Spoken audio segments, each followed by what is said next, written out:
Hi, my name is Dan Diaz and I'm Program Specialist at Tomatodo Ventures and Acquisitions. We are primarily an owner finance focused company based off of San Antonio, Texas, and we do transactions in all of the major metropolitan areas of Texas: Houston, Dallas, Fort Worth, Austin, and of course San Antonio.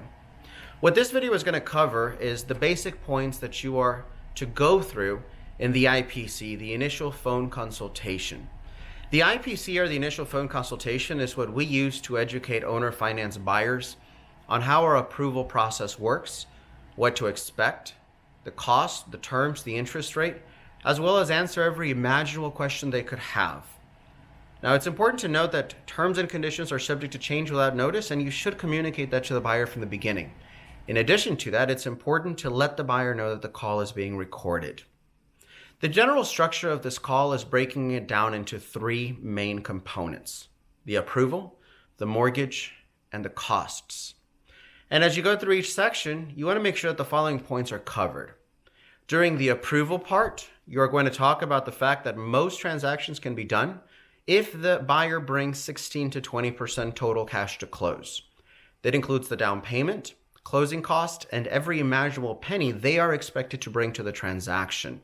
This includes things like appraisals, prepays, attorney's fees, closing costs, filing fees, originations, every penny that they're expected to bring.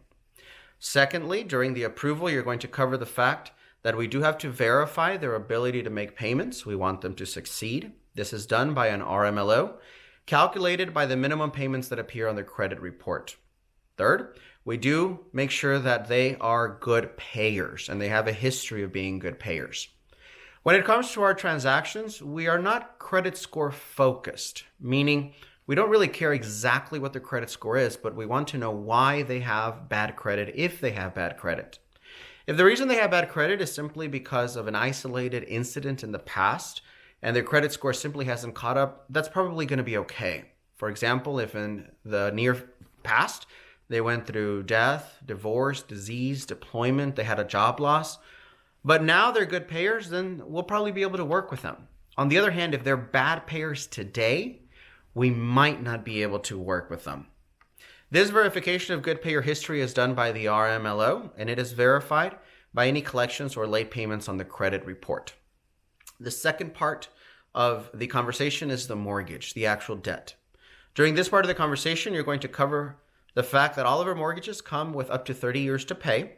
They have no balloons, no prepayment penalties, and they don't pay PMI.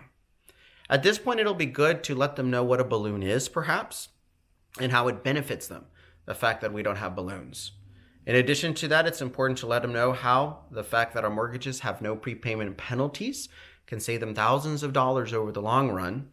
And you may want to educate them a little bit about what PMI is, and how this can benefit them. The last part of the conversation is going to be the actual cost to them. All of these wonderful benefits, how much is it going to cost to them? It's going to be important that you cover the three main costs to them. These being the closing cost, the interest rate, and the seller paid points. Our closing costs are currently 6 to 10%. Now, this is part of the 16 to 20% that they're expected to bring to the table. The original 16 to 20% total cash to close that we quoted them. The interest rate, currently we're working a 5-1 ARM, and it may be important for you to cover with them exactly what a 5-1 ARM is.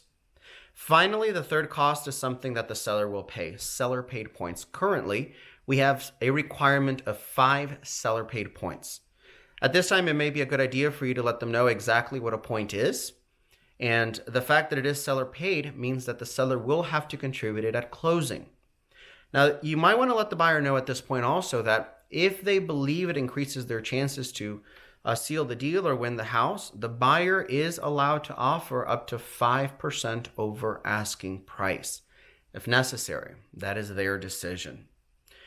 As a reminder, this is a guideline. It's not a script.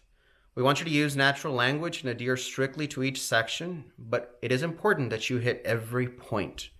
Explain each point as necessary and really try to connect with the individual to make sure that they understand the information. The IPC, the initial phone consultation, is a free, no obligation phone consultation that is extended as a courtesy to all pre-qualified buyers. That is those buyers, those leads that we know have a minimum 16% total cash to close. We want them to be educated as to the process before they move forward with a formal approval so that they may know exactly what to expect.